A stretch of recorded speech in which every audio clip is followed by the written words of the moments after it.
પ્રકરણ 9 દીકરાનો મારનાર. કેવળિયા ગામના ઝાંપામાં ફાગણ વદ એકમને પ્રભાતે ધૂળેટી રમાઈ રહી છે. વચ્ચે દરબાર મંદોદર ખાનનો 8 વર્ષનો દીકરો અને કોરે મોરે ગામ આખાના હેડી હેડીના જુવાનો છે. આગલે દિવસે ઉતાશણીનું પરબ હતું, એટલે લીલા, પીળા અને કેસરિયા રંગમાં સહુ ગરકાવ હતા. તમામને અંગે પચરંગી છાંટણા દીપતા હતા. પણ આજ તો પડવો એટલે ઘેરૈયા માઝા છાંડી ગયા છે.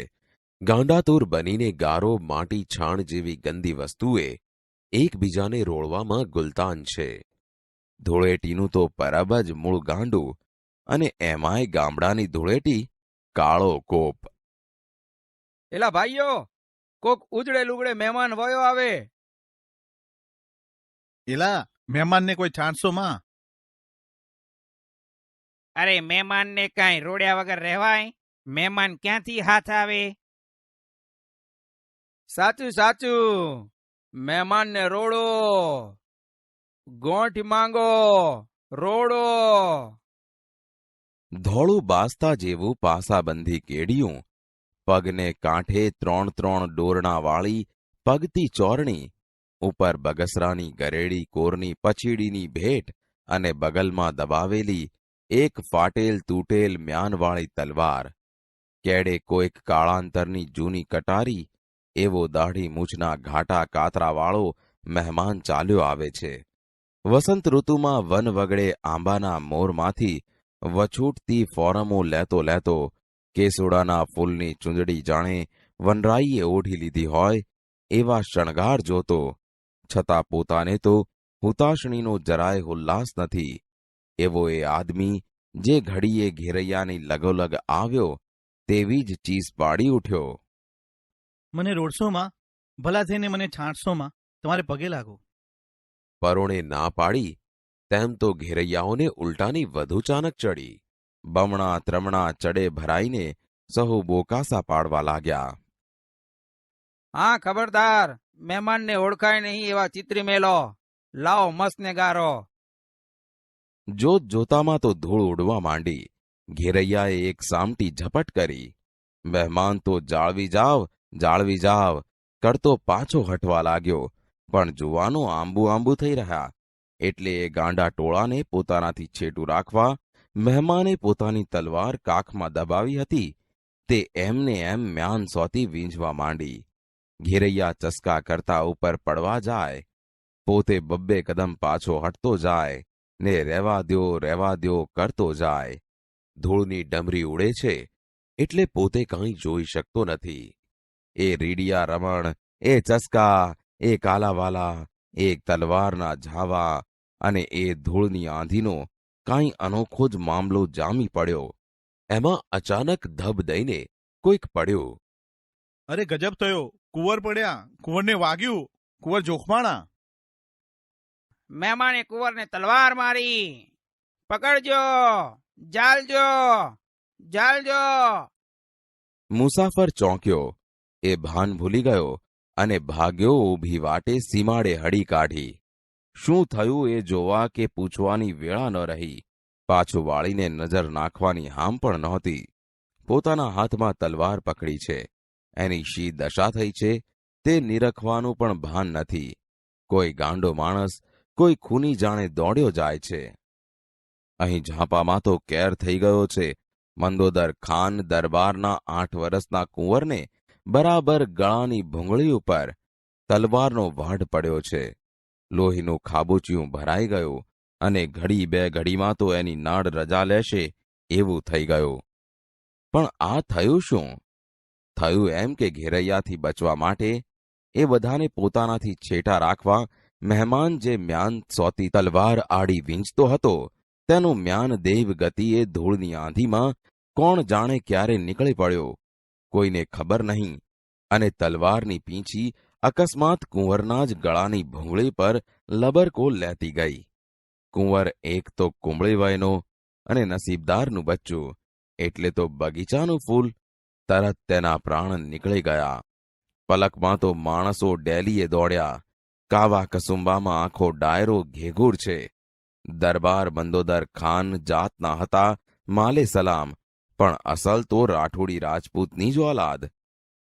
એક જ ગામડાનો ધણી, વાટકીનું શિરામણ કહેવાય, પણ પેટ બહુ મોટું એટલે ફૂલની સુવાસ પામીને જેમ ભમરા વીંટાય તેમ કારીગરો, નટવાઓ, કવિઓ, ગાવણા બજાવણા કરનારાઓ તમામ મોટી આશાએ આજ વરસ દિવસના ઉજળા પરબ ઉપર દેવળિયાની ડેલીએ સમાતા નથી. ત્યાં રંગમાં ભંગ પડ્યો, રાડ ગઈ કે કુંવરને માર્યો. અરે કોણે? કોક મુસાફરે. ખોટી વાત. આજ કોનો દી ફર્યો છે? અરે બાપુ, આ મારીને જાય ઉભે માર્ગે ઉગાડી તલવારે. હા, લાવ મારી ઘોડી. રૂપિયા 2000ની રોજડી ઘોડી, હાથીના કુંભાથળ માથે જાતી ડાબા માંડે તેવી, ભાગતા હરણની સાથે ભેટા કરનારી, એને ફક્ત ચોકડાભર મંદોદર ખાને રાંગમાં લીધી. સાથળ હેઠે તલવાર દબાવી અને રોજડીને ડચકારી જાણે તીર છૂટ્યો. ઝમ ઝમ ઝમ આંખના 3 પલકારા ભેગી તો ઘોડી સીમાડે પહોંચી. સમથળ ધરતીમાં સામે જુએ ત્યાં તો આદમીને ભાગતો ભાળ્યો. હાથમાં ઉઘાડી તલવાર પિયાલા જેવી ચકચકે છે. સમજી લીધું કે એ જ ખૂની મંદોદર ખાને ઘોડીને ચાંપી. મહેમાન દોડ્યો જાય છે ત્યાં ડાબલા સંભળાણા. થંભી ગયો. પાછો ફરીને જોતાની વાર જ જાણી લીધું કે પોતાનો કાળ આવી પહોંચ્યો. હવે પોતે પગપાળો તે ભાગીને કેટલેક જશે. આમે મરવું તો છે જ, માટે હવે ચીથરા સિદ્ધ ફાડવા. ઊભો રહ્યો. બોલીને તો કાળને અટકાવાય એવું રહ્યું નથી. ખુલાસો કરવાનો વખત નથી રહ્યો. એટલે સામા ઊભા રહીને આ મુસાફરે પોતાની તલવાર પોતાને જ ગળે માંડી. અસવાર એ સમસ્યાને સમજી ગયો. જાણ્યું કે કોઈ ત્રાગાળું વર્ણ લાગે છે અને હું આગળ વધીશ તો એ તલવાર ગળામાં પરોવીને મારે સીમાડે લોહી છાંટશે. એમ સમજી એણે રોજડીને થંભાવી આગેથી પૂછ્યું. કોણ છો? ચારણ. શા માટે આવ્યો તો? કાળનો બોલાવ્યો. ભેંસું બધું મરી ખૂટી. છોકરા છાસ રાવ વગર રોવે છે. નહોતો આવતો, પણ ચારણે ધકેલ્યો. મંદોદર ખાનની વાસના માથે. કુંવરને તે માર્યો? ઈશ્વર જાણે, મને ખબર નથી. હું તો એટલું જ જાણું છું કે મારે ડેલીએ આવવું હતું. ચિથરા પહેર્યા હશે તો ભૂંડો દેખાઈશું એમ માનીને ભેડી લુંગડાની એક કોરી જોડ હતી તે ગામ બહાર બદલાવી. ઘેરૈયા મને રોડવા આવ્યા. મેં એમાંથી ઉગરવા મ્યાનમાં મિલેલી તલવાર વીંજી. મ્યાન ક્યારે નીકળી પડ્યું તેની મને ધૂળની આંધીમાં ખબર જ નથી રહી. આટલી વાત થાય છે ત્યાં પછવાડે ગોકીરા સંભળાયા. કાળી ચીસો પાડતું ગામ આખું હલકીને ચાલ્યું આવે છે. કોઈના હાથમાં તલવારો તો કોઈના હાથમાં સાંબેલા. દ્યો દ્યો દ્યો એવો દેકારો બોલતા આવે છે. ભાળતા જ ચારણે ફાળ ખાધી. મંદોદર ખાને રોજડીને માથેથી રાંગ છાંડી પોતાની તલવાર આઘેરી ફગાવી દીધી અને પછી સાદ કર્યો. ગઢવા, અહીં આવ. આ લે. શું? આ મારી ઘોડી આપું છું. ચડીને ભાગવા માંડ. શું બોલો છો? ગઢવા, વાત કરવાની વેળા નથી. જોયું, આમ ગામ હલક્યું છે ને તે એના કુંવરને મારી નાખ્યો છે. આંબ્યા ભેળા તારી કાયાના રાઈ રાઈ જેવા કટકા જાણજે. અરે પણ ભાઈ તમે? હું? મારી ઓળખાણ અટાણે નહીં, પછી. અટાણે તો ભાગી નીકળ તારા છોકરા રજળી પડશે અને ગામ લોકો તામાને તામા મારા રોક્યા રહેશે નહીં. પણ બાપ, તારું નામ? અરે નામ ખુદાનું. ચારણને બાવડે ઝાલીને રોજડી પર બેસાડ્યો. ચોકડું હાથમાં આપીને વાંસેથી રોજડીને ડચકારી. પૂંછનો ઝુંડો માથે કરતી ઘોડી ગઈ. જોત જોતામાં તો અલોપ થઈ ગઈ. મંદોદર ખાન અડવાણે પગે પાછા ચાલ્યા આવે છે. રાંગમાં રોજડી નથી, કાખમાં તલવાર નથી. કા બાપુ? માળો લોટકો આદમી મને જીતવા ન દીધો ને તલવાર ને ઘોડી બેઉ લઈ ગયો. અરે રાખો રે રાખો બાપુ. ફણીધરના માથેથી મણી લઈ જાય તો જ મંદોદર ખાનની રાંગમાંથી રોજડી લેવાય. ઠાલા મૂરખ શું બનાવો છો અમને? 7 ખોટનો એક દીકરો, એના મારાને ઉલટો ભગ્યો. લ્યો હવે જાતિ કરો. જાતિ શું કરે? એને પાતાળમાંથી પણ ગોતી કાઢશું. ભાઈ તમે તે કાંઈ દીવાના થયા? એણે શું મારા દીકરાને જાણી બૂજીને માર્યો તો? એને ઘેર એવા કેટલા દીકરા ભૂખે મરે છે એ જાણો છો? કોડ ભર્યો એ મારે ઉંમરે આવ્યો અને દૈવ ગતિએ દીકરો મર્યો એ તો ખુદા તાલાની મરજી. આપણા કિસ્મતમાં નહીં હોય એટલે ખડી ગયો. પણ એટલા સારું હું આજ ઉજળે દિવસે મારા સીબાડા માથે સામી હત્યા વરું? હાલો બેટાની મૈયત કાઢીએ. ભાષા સજ્જતા. બાળ દોસ્તો, આજે આપણે સંધિ વિશે શીખીશું. 2 કે વધારે શબ્દો જ્યારે અમુક ચોક્કસ નિયમોને આધારે જોડાય ત્યારે સંધિ થઈ એમ કહેવાય. સંધિના 2 પ્રકાર છે, એક સ્વર સંધિ અને 2 વ્યંજન સંધિ. સ્વર સંધિ. બાળ દોસ્તો, ગુજરાતી ભાષામાં એક શબ્દને છેડે આવતો સ્વર બીજા શબ્દની શરૂઆતમાં આવતા સ્વર સાથે જોડાય ત્યારે સ્વર સંધિ થઈ એમ કહેવાય. અહીં આપેલ ઉદાહરણ જુઓ. કવિ વત્તા ઇન્દ્ર બરાબર કવિન્દ્ર. અહીં તમે જોશો કે કવિ શબ્દનો વી અક્ષર વ વત્તા ઈથી બન્યો છે, જ્યાં ઈ હસ્વ છે અને ઇન્દ્ર શબ્દનો પહેલો અક્ષર ઈ પણ હસ્વ છે. આમ હસ્વ ઈ અને હસ્વ ઈ ભેગા થતા દીર્ઘ ઈ બને છે. તેથી કવિ વત્તા ઇન્દ્ર બરાબર કવિન્દ્ર થયું. તમે અહીં ધ્યાનથી જોયું હશે કે હસ્વ ઈ પણ સ્વર છે અને બીજો હસ્વ ઈ પણ સ્વર છે. આ રીતે બંને સ્વર ભેગા થવાથી તેને સ્વર સંધિ કહેવાય છે. બાળ દોસ્તો, અહીં આપેલ પહેલો નિયમ સમજો. જુઓ, અ વત્તા અ બરાબર આ થાય છે. હવે ઉદાહરણ જુઓ. સૂર્ય વત્તા અસ્ત બરાબર સૂર્યાસ્ત. અહીં તમે જોશો કે સૂર્ય શબ્દમાં ય અક્ષરમાં અ બોલાય છે, વત્તા અસ્ત શબ્દનો પહેલો અક્ષર અ બોલાય છે, એટલે કે તે બંને ભેગા થતાં સૂર્યાસ્ત શબ્દ બન્યો. હવે અહીં આપેલ બીજો નિયમ સમજો. જુઓ, અ વત્તા આ બરાબર આ થાય છે. હવે ઉદાહરણ જુઓ. શિવ વત્તા આલય બરાબર શિવાલય. અહીં તમે જોશો કે શિવ શબ્દમાં વ પછી અ બોલાય છે, વત્તા આલય શબ્દનો પહેલો અક્ષર આ બોલાય છે. આમ આ રીતે બંને ભેગા થતા શિવ વત્તા આલય બરાબર શિવાલય શબ્દ બને છે. તેવી જ રીતે આગળનો નિયમ જુઓ. જુઓ, આ વત્તા અ બરાબર આ થાય છે. હવે ઉદાહરણ જુઓ. વિદ્યા વત્તા અર્થી બરાબર વિદ્યાર્થી. તેવી જ રીતે આગળનો નિયમ જુઓ. આ વત્તા આ બરાબર આ થાય છે.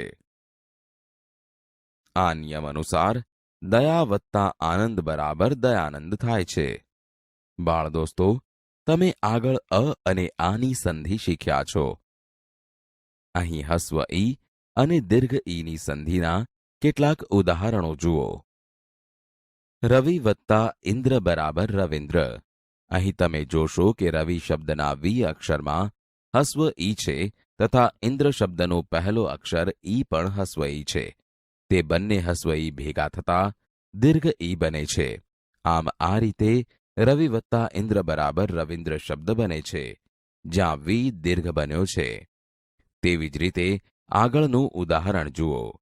પરી વત્તા ઈક્ષા બરાબર પરીક્ષા.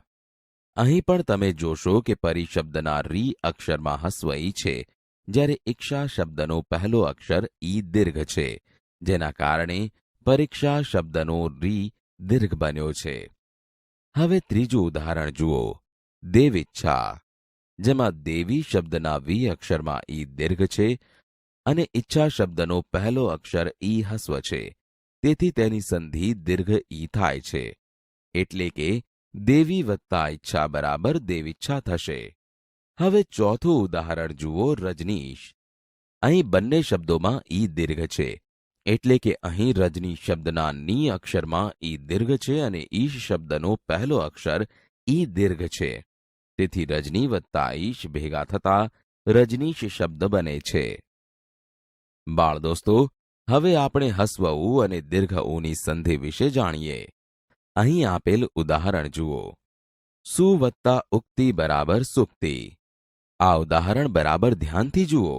અહીં સુ અક્ષરમાં હસ્વ ઉ છે, જે ઉક્તિ શબ્દના હસ્વ ઉ સાથે જોડાય છે. અહીં ઉક્તિ શબ્દનો પહેલો અક્ષર ઉ પણ હસ્વ છે.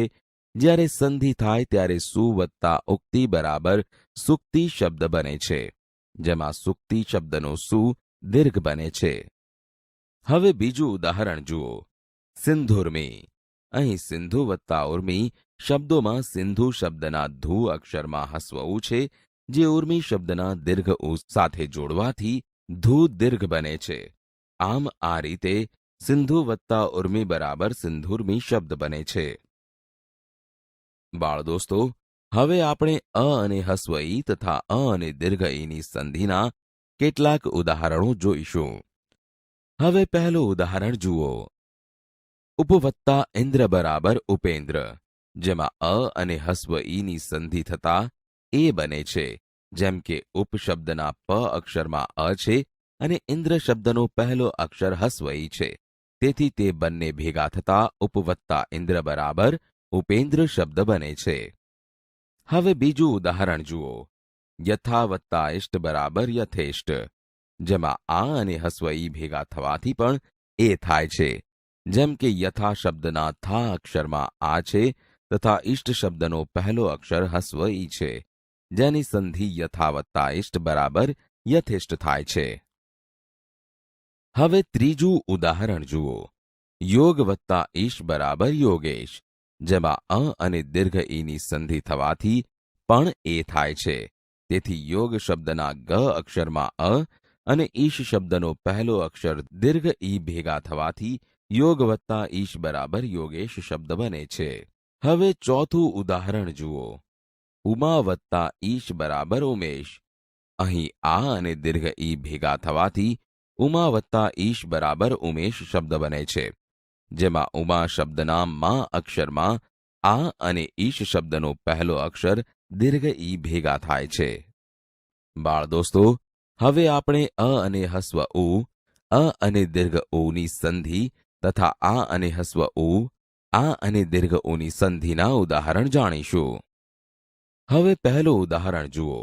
સૂર્યોદય, જેમાં સૂર્ય શબ્દના ય અક્ષરમાં અ અને ઉદય શબ્દનો પહેલો અક્ષર હસ્વ ઉ ભેગો થતા સૂર્ય વત્તા ઉદય બરાબર સૂર્યોદય થાય છે.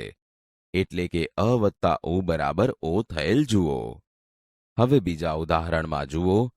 પ્રણયોર્મી, જેમાં પ્રણય શબ્દના ય અક્ષરમાં અ અને ઉર્મી શબ્દનો પહેલો અક્ષર દીર્ઘ ઉ છે, તે બંને ભેગા થતા અ વત્તા ઉ બરાબર ઓ, એટલે કે પ્રણય વત્તા ઉર્મી બરાબર પ્રણયોર્મી બને છે.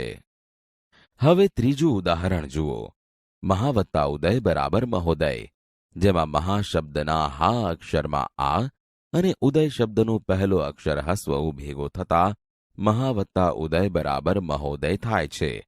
એટલે કે આ વત્તા ઉ બરાબર ઓ થયેલ જુઓ. હવે ચોથું ઉદાહરણ જુઓ. ગંગા વત્તા ઉર્મી બરાબર ગંગોર્મી, જેમાં ગંગા શબ્દના ગા અક્ષરમાં આ તથા ઉર્મી શબ્દનો પહેલો અક્ષર દીર્ઘ ઉ છે, જેનાથી આ વત્તા ઉ બરાબર ઓ બને છે. એટલે કે ગંગા વત્તા ઉર્મી બરાબર ગંગોર્મી શબ્દ બને છે.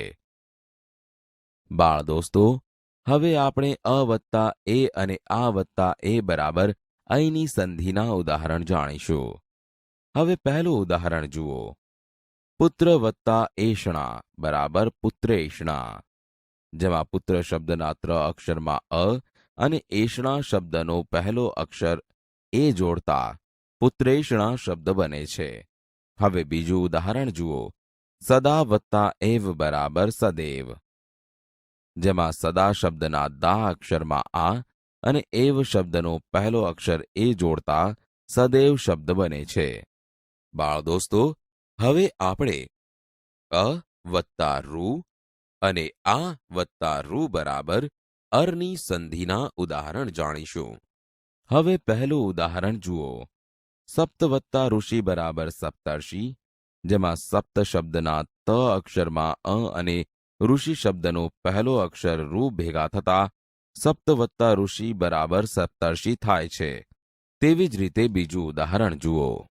મહા વત્તા ઋષિ બરાબર મહર્ષિ, જેમાં મહા શબ્દના હા અક્ષરમાં આ અને ઋષિ શબ્દનો પહેલો અક્ષર રૂ ભેગા થતા મહા વત્તા ઋષિ બરાબર મહર્ષિ એમ સંધિ થાય છે. બાળ દોસ્તો, સ્વર સંધિ વિશે જાણકારી મેળવ્યા પછી હવે આપણે વ્યંજન સંધિ વિશે શીખીશું. હવે આપણે વ્યંજન સંધિના નિયમો સમજીએ.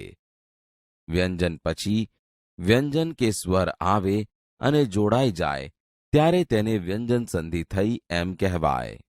દાખલા તરીકે તદ વત્તા લીન શબ્દની સંધિ કરવી હોય તો દ અને લ વ્યંજન છે. આ બંને વ્યંજનોને જોડતા તલ્લીન થાય છે. ત વર્ગ એટલે કે દંત્ય વ્યંજનો ત, થ, દ, ધ, ન એ વ્યંજનો સાથે લ વ્યંજન આવે તો દંત્ય વ્યંજનો લ થાય છે. વ્યંજન સંધિ સમજવા માટે અહીં આપેલા કોષ્ટક સમજો. ક વર્ગના વ્યંજનો ક, ખ, ગ, ઘ છે, જેનો અનુનાસિક અમ ઉચ્ચાર છે. ચ વર્ગના વ્યંજનો ચ, છ, જ, ઝ છે, જેનો અનુનાસિક અયમ ઉચ્ચાર છે. ટ વર્ગના વ્યંજનો ટ, ઠ, ડ, ઢ છે, જેનો અનુનાસિક અણ છે. ત વર્ગના વ્યંજનો ત, થ, દ, ધ છે, જેનો અનુનાસિક ન છે. પ વર્ગના વ્યંજનો પ, ફ, બ, ભ છે, જેનો અનુનાસિક મ છે. જુઓ પહેલો નિયમ. અનુનાસિક સિવાયના વ્યંજન પછી સ્વર કે ઘોષ વ્યંજન આવે તો તે વ્યંજનની જગ્યાએ તેના જ વર્ગનો ત્રીજો વ્યંજન મુકાય. બાળ દોસ્તો, હવે પહેલું ઉદાહરણ જુઓ. જગત વત્તા ઈશ બરાબર જગદીશ. અહીં જગત શબ્દમાં ત એ ત વર્ગનો વ્યંજન છે. અહીં ત વર્ગનો ત્રીજો વ્યંજન ત, થ, દ એટલે કે દ વપરાયો છે. તેથી જગત વત્તા ઈશ બરાબર જગદીશ બન્યું. તેવી જ રીતે બીજું ઉદાહરણ જુઓ. ષટ વત્તા યંત્ર બરાબર ષડયંત્ર, જેમાં ષટ શબ્દમાં ટ એ ટ વર્ગનો વ્યંજન છે. અહીં ટ વર્ગનો ત્રીજો વ્યંજન ટ, ઠ, ડ એટલે કે ડ વપરાયો છે. એટલે કે ષટ વત્તા યંત્ર બરાબર ષડયંત્ર બન્યું. હવે ત્રીજું ઉદાહરણ જુઓ. દિક વત્તા અંત બરાબર દિગંત. અહીં દિક શબ્દમાં ક વર્ગનો ત્રીજો વ્યંજન ક, ખ પછી ગ આવે અને તે વપરાતા દિગંત શબ્દ બને છે. બાળ દોસ્તો, હવે આપણે વ્યંજન સંધિનો બીજો નિયમ સમજીએ. અનુનાસિક સિવાયના કોઈ પણ અઘોષ વ્યંજન આવે ત્યારે આગળના વ્યંજનને બદલે તેના જ વર્ણનો પહેલો વ્યંજન મુકાય. અહીં આપેલા ઉદાહરણ જુઓ. શરદ વત્તા પ્રકોપ બરાબર શરત પ્રકોપ. અહીં તમે જોશો કે દ વ્યંજનને બદલે તેના જ વર્ગનો પહેલો વ્યંજન એટલે કે ત જોડાય છે અને આ ત વ્યંજન પ્ર સાથે જોડાઈને સંધિ થઈ. જુઓ, શરદ વત્તા પ્રકોપ બરાબર શરત પ્રકોપ. બાળ દોસ્તો, હવે આપણે વ્યંજન સંધિનો આગળનો નિયમ સમજીએ. ત વર્ગના વ્યંજનો એટલે કે ત, થ, દ અને ધ પછી જો ચ વર્ગનો વ્યંજન એટલે કે ચ, છ, જ, ઝ કે શ આવે તો ત વર્ગના વ્યંજનને બદલે તેને મળતો ચ વર્ગનો વ્યંજન આવે. હવે પહેલું ઉદાહરણ જુઓ. સત વત્તા જન બરાબર સજ્જન. અહીં સત શબ્દનો ત એ ત વર્ગનું વ્યંજન છે અને જન શબ્દમાં જ એ ચ વર્ગનું વ્યંજન છે. આથી ત વર્ગના વ્યંજનને બદલે ચ વર્ગના વ્યંજનમાંથી જ અક્ષરનો સંધિ માટે ઉપયોગ થયો છે. તે પછી બાકીના ઉદાહરણ જુઓ. ઉદ વત્તા જવલ બરાબર ઉજ્જવલ. આ ઉદાહરણમાં પણ એ જ નિયમનું પાલન થયેલ છે. બાળ દોસ્તો, હવે આપણે વ્યંજન સંધિનો વધુ એક નિયમ જોઈએ. સ પછી ચ કે છ આવે તો સનો શ થાય છે. પહેલું ઉદાહરણ જુઓ. નિસ વત્તા ચિંત બરાબર નિશ્ચિંત. અહીં તમે જોશો કે નિસ શબ્દમાં છેલ્લે સ છે, જે ચિંત શબ્દના ચી સાથે જોડાય છે. જ્યારે જ્યારે સ પછી ચ કે છ આવે તો સનું શ થાય છે. તેવી જ રીતે બીજું ઉદાહરણ જુઓ. નિસ વત્તા છંદ બરાબર નિશ્છંદ. અહીં પણ નિયમ મુજબ નિસ અને છંદ એ બંને શબ્દો ભેગા મળતા નિશ્છંદ શબ્દ બને છે. હવે ત્રીજું ઉદાહરણ જુઓ. નિસ વત્તા ચલ બરાબર નિશ્ચલ. અહીં પણ નિયમ મુજબ નિસ અને ચલ ભેગા મળીને નિશ્ચલ શબ્દ બન્યો. બાળ દોસ્તો, હવે આપણે વ્યંજન સંધિનો આગળનો નિયમ સમજીએ. સ પહેલા ઈ કે ઉ આવે ને સની પછી ક, ખ, પ કે ફ આવે તો સનો શ થાય છે. હવે અહીં આપેલા ઉદાહરણ જુઓ. નિસ વત્તા કામ બરાબર નિષ્કામ. અહીં સ પછી ક આવેલ છે. તેથી નિસ શબ્દનો સ અને કામ શબ્દનો ક જોડતા સ ને બદલે શ થયેલો જોઈ શકશો. હવે બીજું ઉદાહરણ પણ જુઓ, જેમાં દુષ શબ્દના સ અને પ સાથે જોડતા દુષ્પ્રાપ્ય શબ્દ બને છે. એટલે કે સનો શ થયેલ જોવા મળે છે. તેવી જ રીતે ત્રીજા ઉદાહરણમાં નિસ શબ્દના સ પછી ફ આવેલ છે, જેથી નિયમ મુજબ સનો શ થયો છે. બાળ દોસ્તો, હવે આપણે વ્યંજન સંધિનો વધુ એક નિયમ શીખીએ. સની પૂર્વે અ અને પછી ઘોષ વ્યંજન આવે તો સનો ઉ પછી પૂર્વેના અ સાથે મળીને ઉનો ઓ થાય છે. અહીં આપેલ ઉદાહરણ જુઓ. અધસ વત્તા ગતિ બરાબર અધોગતિ શબ્દ બને છે. અહીં તમે જોશો કે અધસ શબ્દમાં સ અક્ષરની પહેલા ધ અક્ષરમાં અ સ્વર છે. તેથી સનો ઉ કરેલ છે તથા ગતિ શબ્દના પ્રથમ વ્યંજન ગ અક્ષરમાં પણ અ સ્વર હોવાથી ઉ અને અ ભેગા મળતા ઓ કરેલ છે. હવે બાકીના ઉદાહરણ જુઓ. મનસ વત્તા હર બરાબર મનોહર. જેમાં મનસ શબ્દના સ અક્ષરનો ઉ અને હર શબ્દમાં હ અક્ષરનો અ છે. તે બંને ભેગા કરીએ તો ઓ થયેલ છે. તેથી મનસ વત્તા હર બરાબર મનોહર શબ્દ થશે. તે પછીના ઉદાહરણો પણ આ જ નિયમને અનુસરે છે. બાળ દોસ્તો, હવે આપણે વ્યંજન સંધિનો આગળનો નિયમ સમજીએ. અનુનાસિક સિવાયના સ્પર્શ વ્યંજન પછી શ આવે તો શનો છ થાય છે. બાળ દોસ્તો, અહીં આપેલા તમામ ઉદાહરણો જુઓ. દરેકમાં વત્તા પછી શ આવે છે. જ્યારે જ્યારે અનુનાસિક સિવાયના સ્પર્શ વ્યંજન પછી શ આવે તો શનો છ થાય છે. ફરીથી પહેલું ઉદાહરણ જુઓ. ઉદ વત્તા શ્વાસ. અહીં દ અને શને જોડવાના થાય છે. શ જોડતા ઉદ વત્તા શ્વાસ બરાબર ઉચ્છ્વાસ થાય છે. તેવી જ રીતે બીજા ઉદાહરણ જુઓ. ઉત વત્તા શ્વાસ બરાબર ઉચ્છ્વાસ. ઉચ્ચ વત્તા છવાસ બરાબર ઉચ્છ્વાસ. ચિદ વત્તા શક્તિ બરાબર ચિચ્છક્તિ. ચિત વત્તા શક્તિ બરાબર ચિચ્છક્તિ. ચિચ વત્તા છક્તિ બરાબર ચિચ્છક્તિ. અહીં દરેકમાં શનું છ થયેલ જોઈ શકશો. બાળ દોસ્તો, હવે આપણે વ્યંજન સંધિનો વધુ એક નિયમ સમજીએ. સથી શરૂ થતા શબ્દ પહેલા જોડાયેલા શબ્દને અંતે અ કે આ સિવાયનો સ્વર હોય તો સનો શ થાય છે. અહીં આપેલ ઉદાહરણ જુઓ. વી વત્તા સમ બરાબર વિષમ.